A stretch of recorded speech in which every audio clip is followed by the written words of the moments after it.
Things are about to get ugly, and it's probably time to take some profits. Because if you take a look at my Charles Schwab account, literally just a few weeks ago, it was $1.1 million. Now it's over 1.4, up over $300,000 in just a couple weeks. The move that we got in the stock market, guys, it was irrational in my opinion for most of it. And what we're going to do is we're going to take some profits, and I'm going to walk you through my logic of exactly how I know when to take profits. So whether you have any of the companies that I have in my portfolio or not, this video is going to help you out to organize your thoughts of if you have shares, when do you take profits, what percent do you take profits at? If you sell puts, what profit percent? If you buy calls, what profit percent? So, when the market's running to the moon right now, it's actually really important to understand this video because you don't want to trim your winners too early, but you also don't want to carry the bag down if things reverse to the downside. So let's break it down right here. Okay, so this is inside of the Charles Schwab account. These are all the positions that I currently have open, and you could obviously see that we made a fair amount of money. Triple Q, I'm up 213,000, VO up 133,000, Tesla 34,000. I have some meta positions, Nvidia, TSM, basically everything except Microsoft down here, which I'm basically flat on. Everything is up a fair amount right now. And I know that you guys wake up in the morning and you look at your accounts and you're like, holy cow, I'm up $24,000 on this meta sold put and $22,000 here. I'm up almost 50 grand right here. Do I close this stuff out or do I let it run? Because I don't want to get greedy and just let it run to the moon and then it just collapses and I lose money. But I also don't want to trim it too early because what if this move is justified for certain stocks and some stocks it's not justified for? So we're going to organize all of our thoughts right here. We're going to go through every position, whether I bought shares, sold puts, bought calls, whatever. And like I said, if you have these positions in your portfolio or not, this video is going to help you out a lot, trust me. So starting from the top, we have to do the hierarchy of bullishness. If I am really bullish on a stock, I'm going to go buy shares. If I'm super, super bullish, I'm going to go sell put options, portfolio secured, as you guys know. And if I'm super, super, super, super, super bullish, I'm going to go buy call options. So bullish, buy shares, super bullish, sell puts, super, super, super bullish, go buy call options. That is a hierarchy of how bullish I am. And if you take a look at my Charles Schwab account, you'll notice that things like Meta, I have sold puts, I have call options, and I also have shares down here. I'll just group it by symbol right here. You can see that I'm triple bullishly allocated to something like Meta. But if we take a look down here at Microsoft, all I have is shares down here because I'm bullish, but not super, super bullish. So this helps you understand how convicted you are to how many options and how much magnification you want to put on a stock because options are just leverage. Options are just magnification. And if you're magnifying something that you're not super compelled about the thesis on it, you wouldn't want to do options with that. You got to feel very, very confident that what you're doing with options, you have a lot of conviction with, because if not, you're just going to end up magnifying a losing position. So that's why I did not magnify Microsoft with options, but I did magnify Meta with options because I'm a lot more convictive of Meta, for example, and Robinhood, Nvidia also. So let's go break down Robinhood stock first. And we're going to get some logic here of maybe I should close out the call options because call options are like swinging for a home run. Those are the hardest things to make money on. Selling puts is easier and buying shares is the easiest. So if things become less compelling going forward after we just made a really big run, I want to trim call options first. Then if it looks kind of bad, I want to close out the sold puts. And if it's like, I don't think the stock's going to go up at all, I want to get out of the shares for sure. So let's do a quick little breakdown on Robinhood stock and see what we got going on here. So if we take a look at the chart right here, you understand that, dude, Robinhood fell 57%, which is a pretty crazy move if you ask me.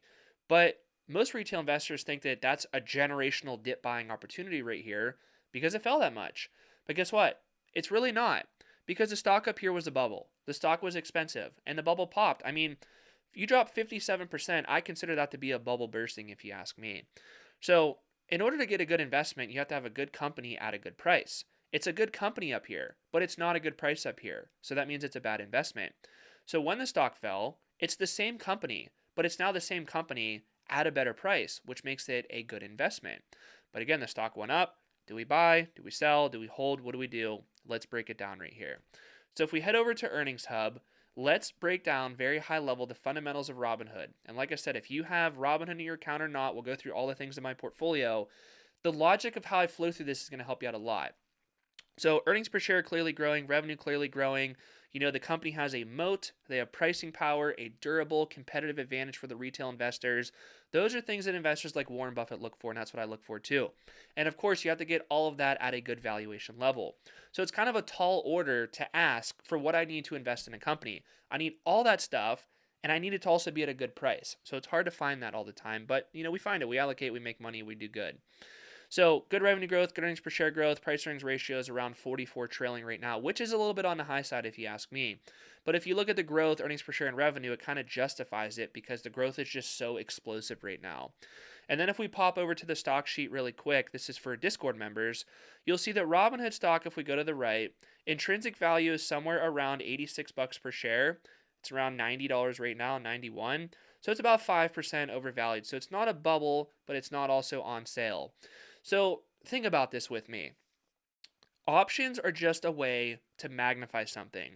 If you want to buy shares, you could do that if you're bullish. You could sell puts if you are very, very bullish. And if you are bullish to the maximum, you could go buy call options because calls, you need the share price to go up and go up fast. And you have theta going against you, so you got to have your timing right. Selling puts, you know, the share price could go up, it could go sideways, and it could go down to the strike price, even the strike price minus the per share premium that you receive, and that will be your break even point. So there's more flexibility when you sell puts. Buying shares, you could hold on to them forever. There's no expiration date, no theta, nothing to deal with there. So it's like as you go to the right here, you can make more money, but it's also harder to make the money.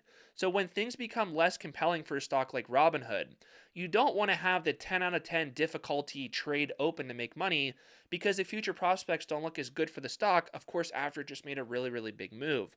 Okay, so the Robinhood thesis is going to be this. The stock went up a lot, up 40% from the lows. The stock is not as cheap as what it was down here for sure. The stock is kind of close to intrinsic value. We saw that it's a little bit overvalued right now. We'll just say roughly 5% overvalued. So when you have something that's a little bit overvalued, you don't want to have magnification on that stock, meaning you don't want to have call options that you buy, and you don't want to have sold puts that you, of course, sell, sold puts. But when it's basically at fair value, it's okay, in my opinion, to have shares of that company. So when you look at my potential trades that you could do on this stock, is it compelling enough to buy calls right now? In my opinion, no. The share price is too expensive relative to the fundamentals. It is not a table pounder deal. So you don't want to do max difficulty magnification, which is buying a call option, when it's not as compelling to do. But when it was 40% lower, of course, sure, it made sense to do that. But right now, it doesn't make sense to do that. As for sold puts, I am still okay to sell some puts on Robinhood simply because it's basically at fair value and they're about to report earnings, which are probably going to come out good. So it's going to make the intrinsic value of Robinhood stock probably be a little bit cheap, in my opinion, assuming it doesn't just moon going into earnings. So I still am okay to sell some put options. I go 2 years out and roughly 10% below for the strike price. And then buying shares, I'm okay to have a very small allocation in my portfolio. So what is likely to happen with my position here in Robinhood is I might take profits on these call options that I bought and take the 4,000 bucks, but the sold puts and the shares, I'll probably let that ride because those are not the max difficulty things to try to make money on Robinhood with. Calls, you need it to go up and go up fast because theta is going against you, and if there's any macro event in the stock market where the S&P or the Nasdaq falls, Robinhood's going to take a hit with that for sure. And the call options are going to be the first thing to go down because these calls can literally expire worthless right here. Market value of $12,000, they could go to a value of zero theoretically. But sold puts, it's like, think about how much more flexibility I have. 2028 is where I went out to on expiration date, $65 strike, and I basically picked up 20 bucks a share in premium. So I'm going to have the ability to buy Robinhood stock for basically $45 per share at a break even in 2028. When, again, the profits are going to be going up and to the right. The revenue is probably going to go up and to the right. It's going to be very unlikely the stock's actually going to be trading, for $45 per share. So I'm going to hold these. I'm going to let theta work. Sold them for $29,000. Could buy them back for $22,000, up $7,300. But I'm going to be patient and let this one work in the background. I have no cash in my account. There's no cash drag. There's no opportunity cost. I'm not actively on margin. So I'm going to let that one ride. So Robinhood shares will stay open, sold puts will stay open, calls I might consider to close. Let's jump down to Meta really quick here. Meta is a similar situation. I have shares, I bought some calls, and then I sold some puts right here. And I am up a lot of money on Meta right here. I literally sold these puts for $64,000. I can buy them back for $39,000. Unrealized gain of 24,000 bucks calls them up 22,000 bucks. So if we just do a very quick high level breakdown on Meta, Meta's earnings per share is clearly growing, revenue is clearly growing, and you're getting that for 23 times trailing earnings. I think that the stock is still cheap right now. So even though I'm up over 100% on these call options right here, it doesn't matter to me. I care about what the true fundamentals of the business are doing. If a stock, for example, happens to double, but the earnings per share, the profits triple, technically after the stock did the double, it's cheaper than what it was before because the profits went up way more than what the actual share price went up, and maybe the future prospects look even better for the company. I mean, we all know what happened with Nvidia when it did that major run a few years ago. All the people that were saying, "Oh my god, I got to take profits on Nvidia, I'm going to get smoked." It's like, I think you guys made a big mistake because the profits were going up and to the right, and the stock continued to follow that up and to the right. So even though you might have got your little double right here, you left a lot of money on the table because the profits continued to grow and the valuation level maintained roughly at fair value. That is what you want to do. You don't want to just go trim something simply because, oh my God, I'm up 100%. It matters the fundamental value of the business, and I see Meta as a stock that is still undervalued right now, so I don't want to trim it, and I do still want to have my magnification on it, which is the option exposure. If I'm super bullish, I'll sell the put. If I'm super, super bullish, I will buy the call option. And I am all three of those on Meta right now, so I want to leave all of the Meta stuff open. Without going and boring you for this video, Nvidia is basically the exact same thing. It's kind of in between Robinhood and Meta. Nvidia is basically a little bit below intrinsic value, but not as obvious as Meta, in my opinion. So, what I would consider doing on Nvidia is taking a little bit of profit, but not taking all the profit. So maybe I'll close out these two call contracts right here that I'm up basically a little bit on, not really too much, and then letting the rest of the stuff ride until the valuation does something to the good side or to the bad side, and I either want to add more or trim more, depending on how compelling it is going forward. I mean, that's really how this stuff goes down, guys. So for shares, I don't care, again, one bit the percent profit they're up. For call options, I do not care about the percent profit they are up. I care about the fundamental value of the business because theoretically, my profit percent can be infinity for calls that I buy and for shares that I buy because the share price could go up to infinity. But for sold puts, your profit is not infinity. When I sold these puts right here, the max I can make is $36,000. So 100% profit is the max that you can make. You can't make more than a premium received.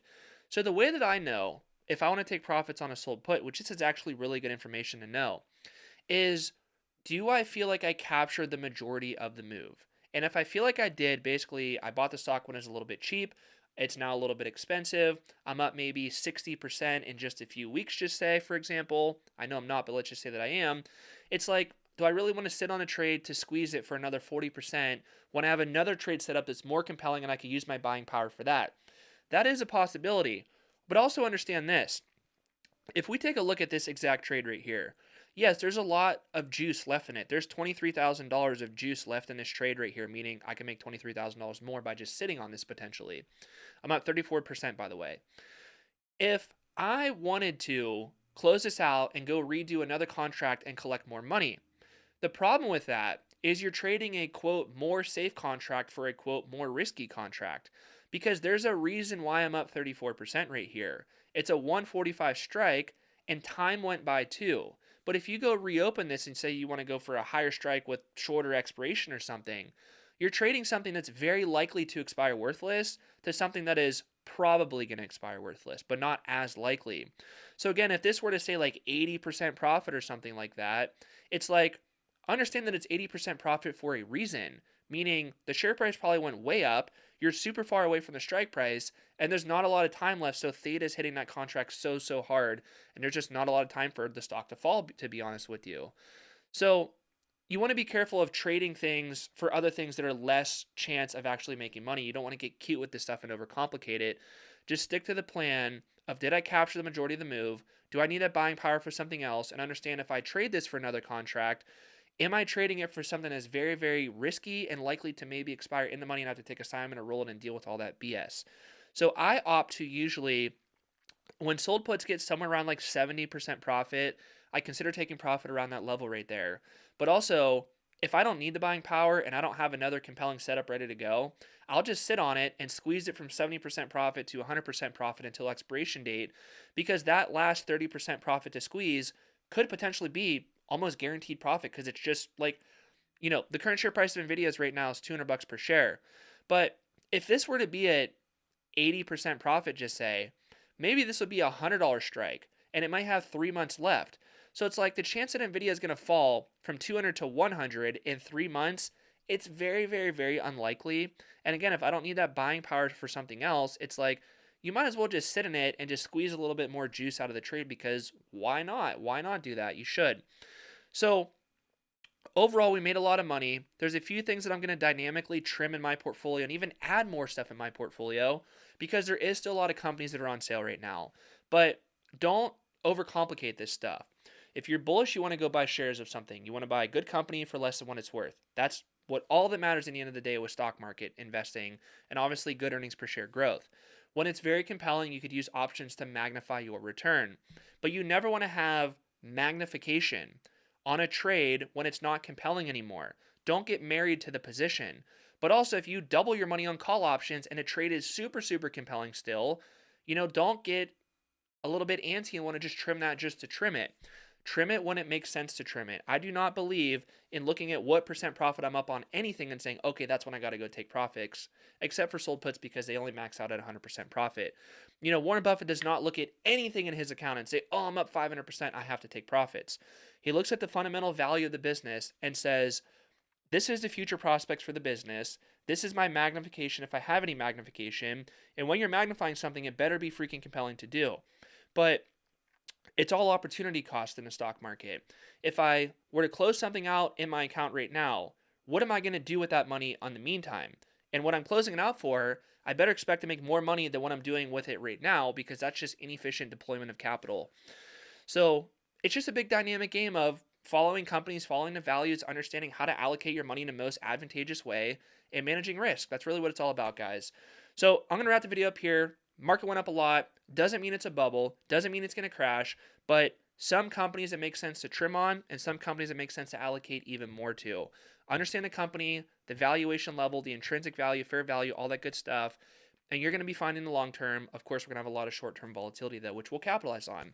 So if you got value, like, subscribe, drop a comment, do all the good stuff. If you want to learn more about my option system, watch the video right here, and I'll see you guys later.